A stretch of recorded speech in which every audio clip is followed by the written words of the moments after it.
إن الحمد لله نحمده ونستعينه ونستغفره ونعوذ بالله من شرور أنفسنا ومن سيئات أعمالنا من يهده الله فلا مضل له ومن يضلل فلا هادي له أشهد أن لا إله إلا الله وحده لا شريك له وأشهد أن محمدا عبده ورسوله قال الله تعالى في القرآن الكريم أعوذ بالله من الشيطان الرجيم يا أيها الذين آمنوا اتقوا الله حق تقاته ولا تموتن إلا وأنتم مسلمون يا أيها الناس اتقوا ربكم الذي خلقكم من نفس واحدة وخلق منها زوجها وبث منهما رجالا كثيرا ونساء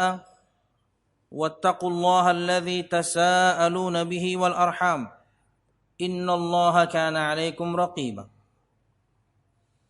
يا أيها الذين آمنوا اتقوا الله وقولوا قولا سديدا يصلح لكم أعمالكم ويغفر لكم ذنوبكم ومن يطع الله ورسوله فقد فاز فوزا عظيما فإن أصدق الحديث كتاب الله وخير الهدي هدي محمد صلى الله عليه وسلم وشر الأمور محدثاتها فإن كل محدثة بدعة وكل بدعة ضلالة وكل ضلالة في النار أما بعد.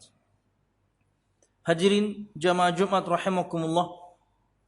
Alhamdulillah, segala puji dan syukur marilah kita haturkan kepada Allah Subhanahu wa ta'ala.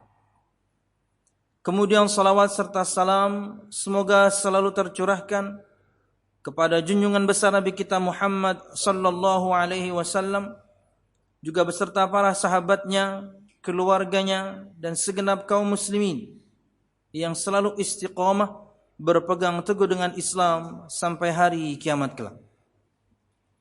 Hadirin jamaah Jumat rahimakumullah, di antara rumusan para ulama berkaitan dengan bagaimana seharusnya kita menjalani hidup ini sebagai seorang muslim, mereka mengatakan bahwasanya unsur agama Islam itu ada 3. Artinya yang akan ulun sampaikan berikut ini harusnya menjadi pedoman semua kita, dan ketika kita keluar dari khutbah ini dan Jumatan ini kita tahu seperti ini seharusnya saya sebagai seorang muslim. Disebutkan di antara unsur agama Islam adalah al-istislamu lillahi bit-tauhid wal inqiyadu lahu bit-ta'ah wal bara'atu minasyirki wa ahli. Unsur agama Islam itu ada 3. Yang pertama, berserah diri kepada Allah Subhanahu wa ta'ala dengan bertauhid. Yang kedua, tunduk dan patuh kepada Allah Subhanahu wa ta'ala dengan menjalankan ketaatan. Dan yang ketiga, berlepas diri dari kesyirikan dan semua pelakunya. Mari kita bahas satu persatu. Di antara unsur agama Islam adalah al-istislamu lillahi bit-tauhid. Berserah diri kepada Allah Subhanahu wa ta'ala dengan bertauhid. Muslim itu mengesahkan Allah. Muslim itu mentauhidkan Allah. Muslim itu mempersembahkan semua ibadahnya hanya kepada Allah. Baik itu amal ibadah berkaitan dengan hati, amal lisan, amal anggota badan. Maka ia hanya persembahkan hanya untuk Allah Subhanahu wa ta'ala, tidak untuk yang lainnya. Sekalipun kepada Nabi Muhammad sekalipun kepada malaikat, apalagi hanya kepada orang saleh dan para wali. Anda persembahkan amal ibadah Anda kepada Nabi Muhammad sekarang. Anda persembahkan amal ibadah Anda kepada malaikat Allah Jibril sekarang. Anda berbuat syirik kepada Allah Subhanahu wa ta'ala.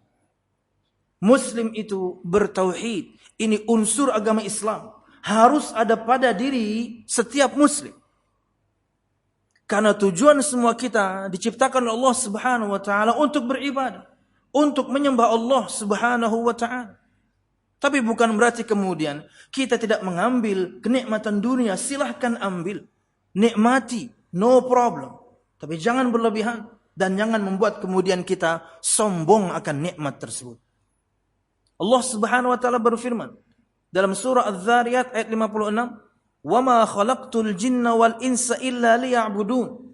Dan tidaklah aku ciptakan jin dan manusia kecuali hanya untuk beribadah kepada aku. Bahkan semua nabi dan rasul, dakwah mereka sama, yaitu menyeru semua umat manusia untuk mengesahkan Allah, untuk menyembah Allah Subhanahu wa taala. Dalam surah An-Nahl ayat 36, Allah Subhanahu wa taala berfirman, "Wa laqad ba'atsna fi kulli ummatin rasulan an i'budullaha wajtanibut taghut." Dan telah kami utus pada setiap umat, pada setiap generasi, pada setiap zaman seorang rasul agar mereka menyeru kepada umatnya, sembahlah Allah Subhanahu wa taala saja dan jauhilah taghut, semua sesembahan selain Allah Subhanahu wa taala. Dan menyembah Allah Subhanahu wa taala, mempersembahkan semua amal ibadah kita hanya kepada Allah Subhanahu wa taala, mentauhidkan Allah Subhanahu wa taala, itu hak Allah yang harus kita tunaikan. Nabi Muhammad SAW mengajarkan kepada seorang sahabatnya dengan nada bertanya, yaitu sahabat yang mulia Mu'adz bin Jabal radhiyallahu anhu. Kata beliau sallallahu alaihi wasallam, "Ya Mu'adz, atadri ma haqqullahi 'alal 'ibad wa ma haqqul 'ibadi 'ala Allah?" Wahai Mu'adz, tahukah kamu apa hak Allah atas hambanya dan apa hak hamba atas Allah Subhanahu wa taala? Mu'adz bin Jabal radhiyallahu anhu menjawab, "Allah wa rasuluhu a'lam." Allah dan Rasulnya yang lebih mengetahui. Kata Nabi Muhammad SAW, "Haqqullah ay ya'buduh wa la yusyriku bihi syai'a." Hak Allah itu adalah, artinya ini kewajiban kita sebagai seorang hamba. Hak Allah adalah agar mereka semua menyembah Allah Subhanahu wa taala dan tidak berbuat syirik kepada Allah Subhanahu wa taala dengan sesuatu apapun. Ini unsur yang pertama. Muslim itu bertauhid, Muslim itu mengesahkan Allah Subhanahu wa taala dalam semua peribadatannya, amal hati, amal lisan dan juga amal anggota badan. Kemudian unsur agama Islam yang kedua, al-inqiyadu lahu bit-ta'ah, tunduk dan patuh kepada Allah Subhanahu wa taala dengan menjalankan ketaatan. Muslim itu taat beragama. Muslim itu menjalankan ketaatan kepada Allah Subhanahu wa taala. Allah Subhanahu wa taala berfirman dalam surah An-Nisa ayat 59, "Ya ayyuhalladzina amanu atii'ullah wa atii'ur rasul" ila akhir ayat. Hai orang-orang yang beriman, taatilah Allah, taatilah Rasul. Perintah dari Allah Subhanahu wa taala untuk kita agar kita mentaati Allah Subhanahu wa taala dan Rasulnya. Dan kita sebagai seorang hamba tidak punya pilihan memang kecuali taat. Dalam surah Al-Ahzab ayat 36, Allah Subhanahu wa taala berfirman, "Wa ma kana lil mu'minin wa la mu'minatin idza qada Allahu wa rasuluhu amran ayyakuna lahumul khiyaratu min amrihim." Tidaklah patut untuk seorang mukmin dan mukminah jika Allah dan Rasulnya telah menetapkan satu ketetapan, menentukan satu hukum, mereka punya pilihan lain tentang urusan mereka tersebut. Artinya kita tidak punya pilihan. Ada perintah Allah Subhanahu wa taala, lakukan. Ada perintah Nabi Muhammad SAW, lakukan sesuai dengan kemampuan yang kita miliki. Dan begitu pula sebaliknya, ada larangan dari Allah Subhanahu wa taala, tinggalkan. Dan juga larangan Nabi Muhammad SAW, tinggalkan. Tentunya meninggalkan larangan Allah dan Rasulnya jauh lebih mudah, karena tidak ada embel-embel kemampuan berkaitan dengan meninggalkan larangan. Perhatikan sabda Nabi Muhammad SAW berikut. Kata beliau SAW, "Ma nahaitukum anhu fajtanibuh, wa ma amartukum bihi fa'tu minhu mastata'tum." Yang aku larang dari kalian tinggalkanlah, yang aku perintahkan untuk kalian lakukanlah sesuai kemampuan kalian. Ada embel-embel kemampuan dengan berkaitan dengan menjalankan ketaatan karena ia memang berat. Tapi tidak ada embel-embel kemampuan berkaitan dengan meninggalkan kemaksiatan karena tinggal ditinggalkan saja. Menjalankan ketaatan butuh motivasi, menjalankan ketaatan butuh semangat, menjalankan ketaatan butuh ilmu dulu. Ada orang subhanallah, untuk bangun subuhnya, dia menyiapkan 4 waker, 4 alat, entah itu mati atau hidup, untuk membangunkannya subuh. Di arlojinya dipasangnya alarm, di handphonenya dipasangnya alarm, di jam dindingnya dipasangnya alarm. Istrinya kemudian dia ingatkan, ingatkan saya. Setengah jam atau sebelum, atau 1 jam sebelum azan subuh, bangunkan saya. 4 dia pasang alarm. Demi untuk bangun subuh. Dan tentunya ini sangat berbeda dengan orang-orang yang boro-boro masang alarm. Azan subuh dia dengarkan, tapi kemudian dia tidur. Bukan masjidnya yang jauh, bukan musolanya yang jauh, tapi hatinya yang jauh. Al-musyahidun al-kiram, Muslim itu taat beragama, dan kita tidak punya pilihan kecuali taat sesuai dengan kemampuan yang kita miliki. Mampu berdiri, ya sholat berdiri. Nggak mampu berdiri, ya kemudian duduk. Duduk juga nggak mampu, kemudian rebahan. Ya, kemampuan kita berbeda. Subhanallah. Tapi tidak ada embel-embel berdasarkan kemampuan kalian ketika meninggalkan kemaksiatan, karena itu mudah, kata para ulama. Tinggal ditinggalkan saja. Tempat maksiatnya, teman buruknya, komunitas jahatnya, tinggalin aja, selesai. Tapi ketaatan butuh effort yang luar biasa dari kita. Dan hadirin jamaah rahimakumullah, orang yang mentaati Rasulullah SAW itu bukti dia taat kepada Allah. An-Nisa 80, Allah Subhanahu wa taala berfirman, "Wa may yuti'ir rasul faqad ata'a Allah." Dan barang siapa yang mentaati Rasul, maka dia telah mentaati Allah Subhanahu wa taala. Dan subhanallah hadirin, ketaatan ini mendatangkan manfaat untuk kita dunia akhirat. Padahal seharusnya ketika ia adalah sebuah perintah, kita lakukan selesai. Tapi tidak. Manfaatnya kembali ke kita. Ketaatan yang kita lakukan manfaatnya kembali ke kita. Kemaksiatan yang kita lakukan, keburukannya kembali ke kita. Semua umat manusia menyembah Allah tidak membuat Allah makin mulia. Semua umat kemudian bermaksiat kepada Allah tidak membuat Allah terhina. No. Ketaatan yang kita lakukan manfaatnya untuk kita. Kemaksiatan yang kita lakukan, keburukannya untuk kita. Dunia akhirat. Bahkan di antara maksiat kepada Allah Subhanahu wa taala, ada yang pasti dosanya itu Allah bayar cash di dunia. Babani mu'ajjalani uqubatuhuma fid dunya. Kata Nabi Muhammad, ada 2 pintu dosa yang jika dilakukan menyegerakan hukumannya di dunia, mesti Allah balas di dunia. Al-baghyu wal-uquq, kezaliman dan kedurhakaan. Zalim kita kepada orang, mesti Allah balas di dunia, cepat atau lambat. Durhaka kita kepada kedua orang tua atau salah satunya, mesti akan dibalas di dunia, cepat atau lambat. Sebaliknya, kabar gembira berkaitan dengan ketaatan. Di dunia pun sudah mendatangkan begitu banyak manfaat. Di awal-awal surah At-Talaq, wa may yattaqillaha yaj'al lahu makhraja wa yarzuqhu min haitsu la yahtasib. Wa may yattaqillaha yaj'al lahu min amrihi yusra. Wa may yattaqillaha yukaffir anhu sayyi'atihi wa yu'dhim lahu ajra. Di awal-awal surah At-Talaq, 5 keutamaan untuk orang-orang yang taat, untuk orang-orang yang bertakwa, menjalankan perintahnya, meninggalkan larangannya. Manfaat untuk kita di dunia. Barang siapa yang bertakwa kepada Allah, Allah berikan kepada dia jalan keluar. Kemarin buntu semua. Jawaban dari kebuntuan, bertakwalah kepada Allah. Allah akan berikan kepada kita jalan keluar dari semua permasalahan yang kita sedang hadapi. Bagaimana seorang ingin mendapatkan jalan keluar, sholat aja enggak.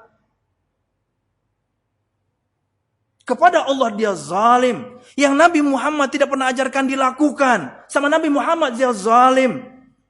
Belum lagi kalau kita bahas kepada manusia dia zalim. Gimana pengen dapat solusi? Dan barang siapa yang bertakwa kepada Allah, Allah akan berikan dia rizki dari jalan yang tidak dia duga-duga. Rizki. Ini jawaban untuk masalah kita sekarang. Semua orang rizkinya lagi susah. Takwa. Selain tentunya kita bekerja, ketakwaan ini poin nomor 1 mendatangkan rizki Allah. Rizki semua kita sudah Allah tentukan. 50.000 tahun sebelum Allah menciptakan langit dan bumi. Tapi dengan sebab-sebabnya. Sebab-sebab ini yang kita jalani. Bekerja, menyambung tali silaturahim, dan bertakwa. Dan barang siapa yang bertakwa kepada Allah Subhanahu wa taala, Allah akan berikan untuknya, Allah akan mudahkan untuknya segala urusannya. Apapun itu yang sedang kita hadapi. Makanya kita yang sangat butuh dengan salat ini. Begitu ada panggilan, yuk cepat-cepat kemudian jawab. Itulah momen kita mendekatkan diri kepada Allah sehari 5 kali. Karena kita banyak masalah. Banyak hal yang buntu di hadapan kita menutupi. Kalau Allah Subhanahu wa taala sudah mudahkan, tidak ada yang bisa menghalangi siapapun orangnya. Siapapun orang yang berusaha mempersulit urusan kita di dunia. Anda bertakwa kepada Allah, Allah berikan kemudahan dengan caranya. Kita nggak pernah tahu bagaimana. Dan barang siapa yang bertakwa kepada Allah, Allah akan lipat gandakan pahalanya dan menghapuskan dosa-dosanya. Kemanfaatan di dunia, belum lagi di akhirat. Karena sebab-sebab ini, karena sebab ketakwaan ini, surga Allah menanti. Wa atiullaha wa rasula la'allakum turhamun. Ali Imran 132. Dan taatilah Allah dan Rasulnya agar kalian mendapatkan rahmat. Dan orang masuk surga itu, semua kita insya Allah nanti masuk surga. Amin ya rabbal alamin. Karena rahmat Allah. Dan untuk mendapatkan rahmat Allah Subhanahu wa taala, kasih sayang Allah Subhanahu wa taala, menjadi muslim yang taat beragama. Aqulu qawli hadza wa astaghfirullah li wa lakum wa li sa'il mu'minin fastaghfiru innahu huwal ghafurur rahim.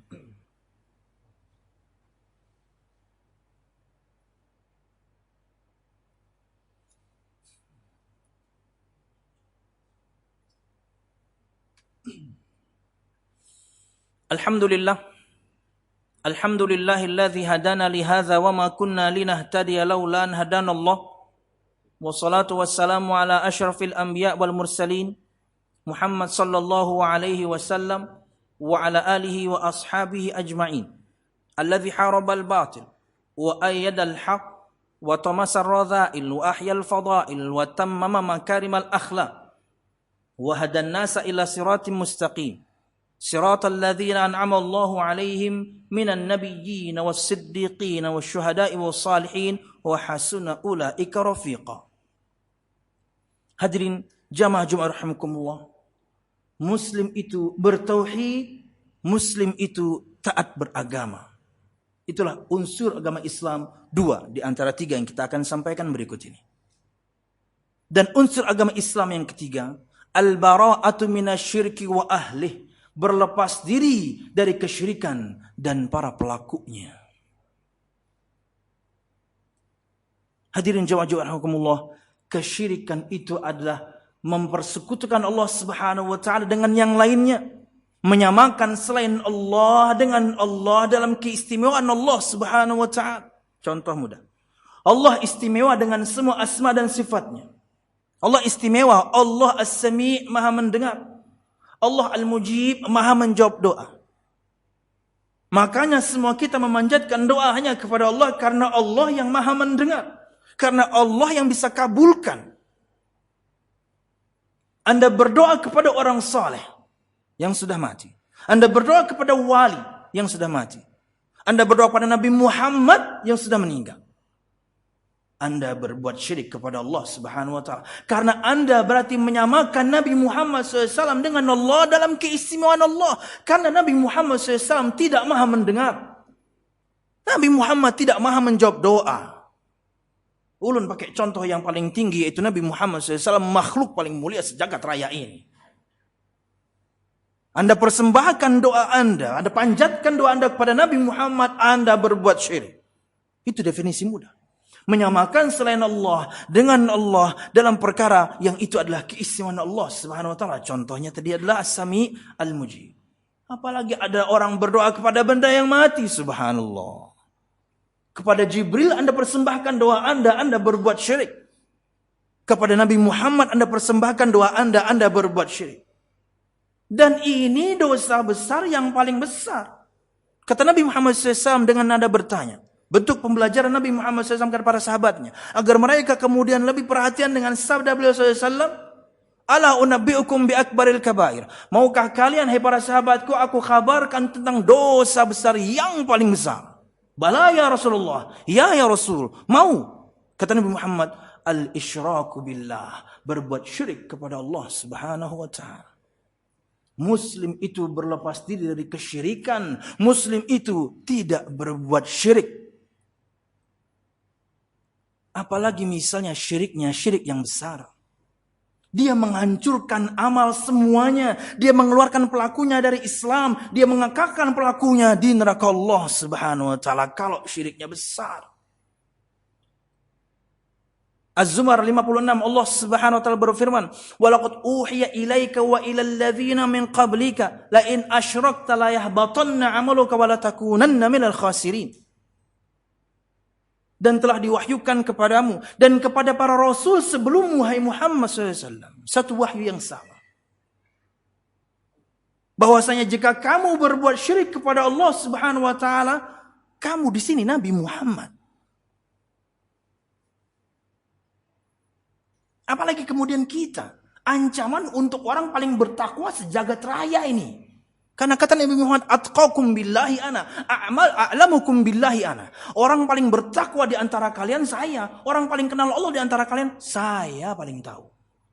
Ancaman ini untuk Nabi Muhammad. Apalagi kita yang di bawahnya.